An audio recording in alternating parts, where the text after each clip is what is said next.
Hello friends, welcome to विज्ञान तक। Friends, यह क्लास 11th के बायोलॉजी का क्लास चल रहा है। अध्याय नंबर है 15 और अध्याय का नाम है पादप वृद्धि एवं परिवर्धन। फ्रेंड्स, मैंने इस चैप्टर का 5 वीडियो पहले ही बना दिया है। यह आखिरी वीडियो है और इसमें मैं आपको जो भी टॉपिक्स बचे हुए हैं उन सभी के बारे में बताऊंगा। चलिए सबसे पहले जानते हैं दीप्तिकालिता क्या होती है। तो चलिए शुरू करते हैं। ऐसा देखा गया है कि कुछ पौधों में पुष्पन को प्रेरित या प्रवृत्त करने में प्रकाश की नियत कालिता की आवश्यकता होती है। यानी कुछ ऐसे पौधे होते हैं जिनको पुष्पित होने के लिए एक निश्चित अवधि तक प्रकाश की आवश्यकता होती ही होती है। ऐसे पौधे प्रकाश की नियत कालिता की अवधि को माप सकते हैं।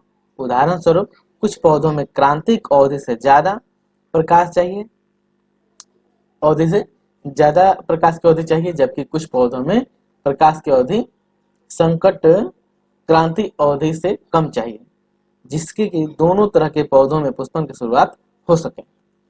देखिए, यहाँ पे कह रहा है कि कुछ पौधे ऐसे हैं जिनको क्रांतिक अवधि से ज्यादा प्रकाश चाहिए और कुछ पौधे ऐसे हैं जिनको क्रांतिक अवधि से कम चाहिए। तो सबसे पहले जानते हैं क्रांतिक अवधि क्या होता है। तो मान लीजिए कि किसी पौधे के लिए हम मान लेते हैं ऐसे 12 आवर है क्रांतिक अवधि, ठीक है, यानी एक थ्रेशोल्ड टाइम कहते हैं सर। तो 12 घंटे, यानी कुछ पौधे होंगे जिनको 12 घंटे से अधिक प्रकाश चाहिए तभी वे पुष्पित होंगे, जबकि कुछ पौधे ऐसे होंगे जिनको 12 घंटे से कम प्रकाश चाहिए तभी वे पुष्पित होंगे। प्रथम तरह के पौधों के समूह को अल्प प्रदीप्त पौधा कहते हैं। अल्प प्रदीप्त काली पौधा कहते हैं। देखिए, जो पहला पौधा है जिसको क्या चाहिए, 12 मतलब थ्रेशोल्ड यानी क्रांतिक अवधि से ज्यादा प्रकाश चाहिए, वैसे पौधे जिनको क्रांतिक अवधि से ज्यादा प्रकाश चाहिए उन्हें क्या कहते हैं, उन्हें कहते हैं अल्प प्रदीप्त काली पौधे, तथा बाद वाले पौधे को दीर्घ प्रदीप्त काली पौधे कहते हैं। बहुत सारे ऐसे पौधे होते हैं जिनमें प्रकाश की अवधि एवं पुष्पन प्रेरित करने में कोई संबंध नहीं होता। ऐसे पौधों को तटस्थ प्रदीप्त काली पौधे कहते हैं। यानी कुछ ऐसे ही पौधे होते हैं जिन्हें कोई मतलब नहीं है कि उन्हें प्रकाश कितना घंटा मिलता है, कम भी मिलेगा तब भी पुष्पित होंगे, ज्यादा भी मिलेगा तब भी पुष्पित होंगे, उसे कहते हैं तटस्थ प्रदीप्त काली पौधे। यह भी ज्ञातव्य है कि सिर्फ प्रकाश की अवधि ही नहीं बल्कि अंधकार की अवधि भी महत्वपूर्ण है। तो देखिए, पौधों को पुष्पित होने के लिए जरूरी नहीं कि केवल प्रकाश मिले, उन्हें अंधकार की भी आवश्यकता होती है। अतः कुछ पौधों में पुष्पन सिर्फ प्रकाश और अंधकार की अवधि पर ही निर्भर नहीं करता बल्कि उनकी सापेक्षित अवधि पर भी निर्भर करता है। इस घटना को दीप्ति कालिता कहते हैं। यानी पौधों को पुष्पित होने के लिए क्या चाहिए, केवल प्रकाश नहीं चाहिए और केवल अंधकार भी नहीं चाहिए, दोनों का एक संतुलन होना चाहिए। वही कह रहे हैं यहाँ पे सापेक्षिक अवधि, यानी उनके बीच एक सापेक्ष अवधि चाहिए कि हाँ भाई इतने घंटे प्रकाश चाहिए और इतने घंटे अंधेरे चाहिए, ठीक है। और इसी को हम लोग कहते हैं दीप्त कालिता। यानी आपको दीप्त कालिता का परिभाषा देना हो तो ऐसे कह सकते हैं कि कुछ पौधों में पुष्पन सिर्फ प्रकाश और अंधकार की अवधि पर निर्भर नहीं करता बल्कि उनके सापेक्षिक अवधि पर भी निर्भर करता है। उसे इस घटना को दीप्त कालिता कहते हैं। यह भी बहुत मजेदार बात है कि तने का शीर्षस्थ कलिका पुष्पन के पहले पुष्पन शीर्षस्थ कलिका में बदलती है, परंतु वे खुद से प्रकाश काल को महसूस नहीं कर पाते हैं। फ्रेंड्स, आपने अगर किसी पौधे को देखा हो तो देखा होगा जो स्पेशली जो पुष्प का पौधा होता है, तो जहां से जिस कली से वो नया तना बनता है, नई पत्तियां बनती है, वहीं से नए पुष्प भी खिलते हैं। तो वही यहाँ पे बता रहा है कि पुष्पन से पहले जो कलिका बनती है वह क्या होती है, पुष्प कलिका में जब बदल जाती है तो उसे पता नहीं चलता है, वो प्रकाश को महसूस ही नहीं कर पाती है, तो उसे पता नहीं चलता है कितना देर प्रकाश है और कितना देर अंधेरा है। प्रकाश अंधकार काल का अनुभव पत्तियां करती है। परिकल्पना यह है कि हार्मोनल तत्व फ्लोरिजन फ्लोरिजन पुष्पन के लिए जिम्मेदार है। यानी जो पत्तियां हैं वो क्या करती है, प्रकाश या अंधकार का अनुभव करती है।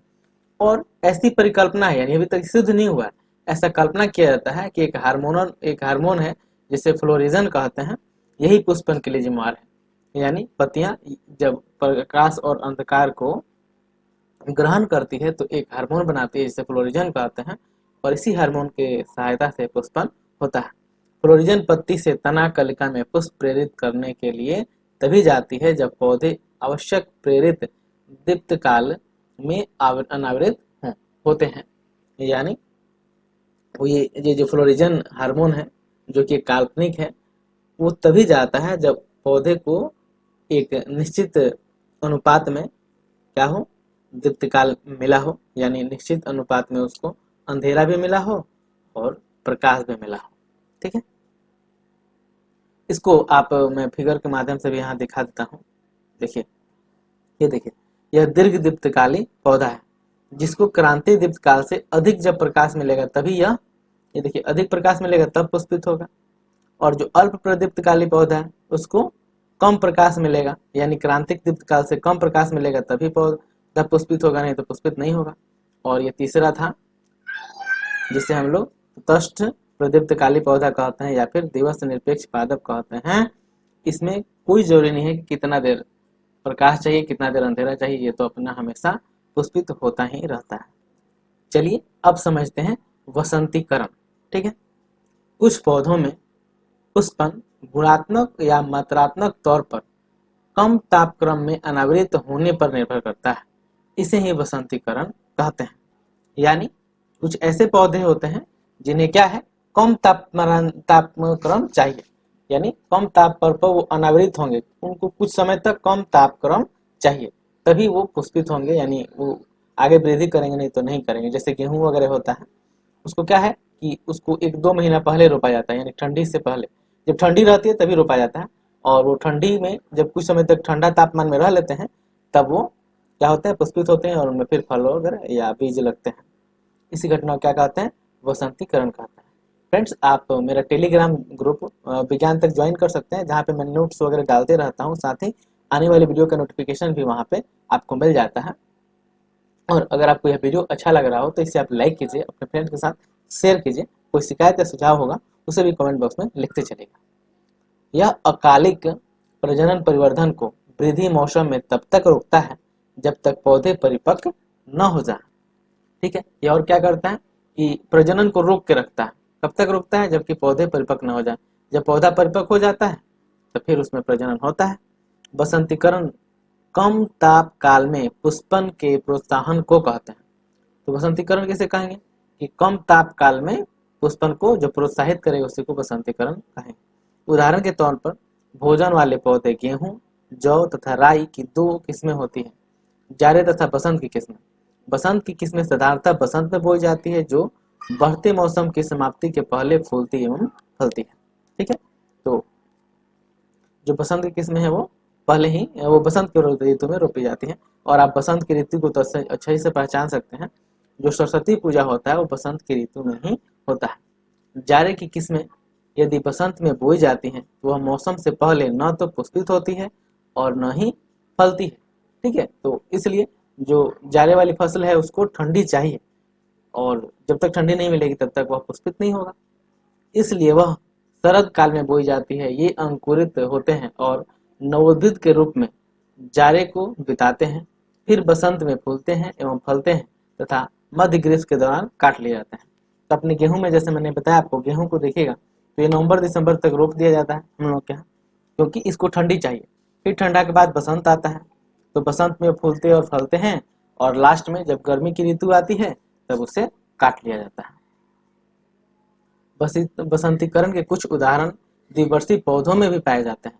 द्विवर्षी पौधे एक सकृत फली पौधे होते हैं जो साधारणतः दूसरे मौसम या ऋतु में फूलते एवं मरते हैं। चुकंदर, पत्ता गोभी, गाजर कुछ द्विवर्षी पौधे हैं।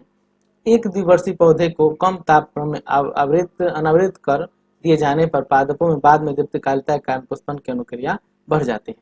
तो देखिए, इनको तो तापमान कम चाहिए ही, तो किसी तरह से अगर इनका तापक्रम पहले ही कम कर दिया जाए, यानी इनको ठंडे मौसम में रख दिया जाए। ठंडे मौसम में रखने के लिए क्या कर सकते हैं, इसको भिगो सकते हैं ठंडे पानी में, या फिर कुछ समय तक फ्रिज में रख सकते हैं। तब इनकी जो दीप्तकालिता होती है वो जल्दी आ जाती है, मतलब ये जल्दी पुष्पित होने लगते हैं। चलिए अब लास्ट टॉपिक बच गया है बीज प्रसुप्ति। कुछ बीज ऐसे भी होते हैं जो बाह्य परिस्थितियों के अनुकूल होने पर भी अंकुरित नहीं हो पाते। ऐसे बीज प्रसुप्ति काल में होते हैं जो बाह्य वातावरण से नियंत्रित नहीं होते, वरन बीज की आंतरिक परिस्थितियों से के नियंत्रण में होते हैं। तो देखिए, आपको तो पता है बीज तभी अंकुरित होता है जब उसको अनुकूल परिस्थिति मिले, लेकिन कुछ बीज ऐसे भी होते हैं जिन्हें अनुकूल परिस्थिति दीजिएगा तब भी वो अंकुरित नहीं हो सकते। ऐसा इसलिए होता है कि वो जो अंकुरित होने की क्षमता है ना, वो बाहर से नियंत्रित नहीं हो रही है, वो बीज के अंदर ही नियंत्रित हो रही है। देखिए कैसे हो रही है। अपारगम्य एवं दृढ़ बीज आवरण एब्सेसिक अम्ल, फिनोलिक अम्ल, पैराएस्कॉर्बिक अम्ल जैसे रासायनिक निरोधकों की उपस्थिति एवं अपरिपक्व भ्रूण जैसे कुछ कारणों से बीज की प्रसुप्ति होती है। तो देखिए, बीज क्यों अंकुरित नहीं रहता है, वो प्रसुप्ति में रहता है। क्यों अंकुरित नहीं होता है यानी प्रसुप्ति में क्यों रहता है, उसके कई सारे कारण हैं। सबसे पहले है दृढ़ बीज आवरण, यानी जो बीज के ऊपर एक आवरण चढ़ा होता है, जैसे आप राजमा में देखते होंगे ऊपर छिलका होता है, या फिर चना में भी ऊपर होता है छिलका, आप तो सभी में देख सकते हैं।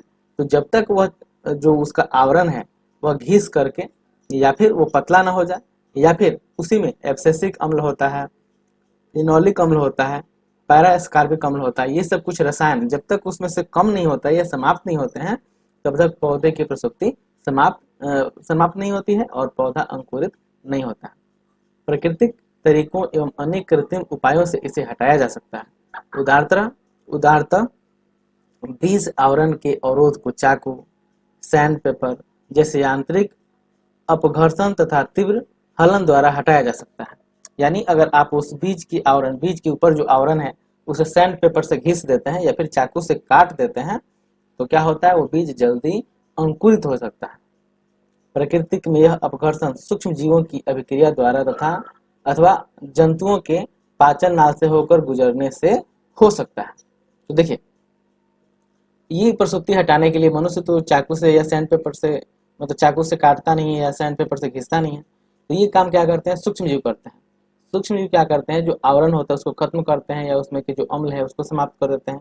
या फिर कुछ जंतु होते हैं वो क्या करते हैं कि फल के साथ साथ बीज को भी खा जाते हैं, और वो बीज उनके आहार नल में चल जाता है। आहार नल में वो पचता नहीं है, वो फिर से मल के रूप में उससे त्याग करते हैं, और वो बीज जहाँ पे त्याग करते हैं वहीं पे पौधा हो जाता है।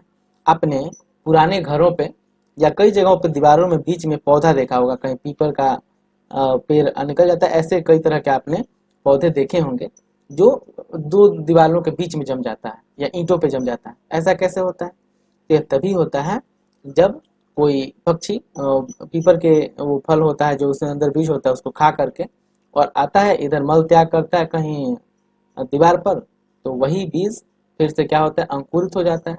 और पुराने दीवारों में तो मिट्टी और नमी रहती है, वहां से वे पनप जाते हैं। ऐसे ही आप नमी युक्त कहीं भी दीवारों पर या स्थानों पर देख सकते हैं।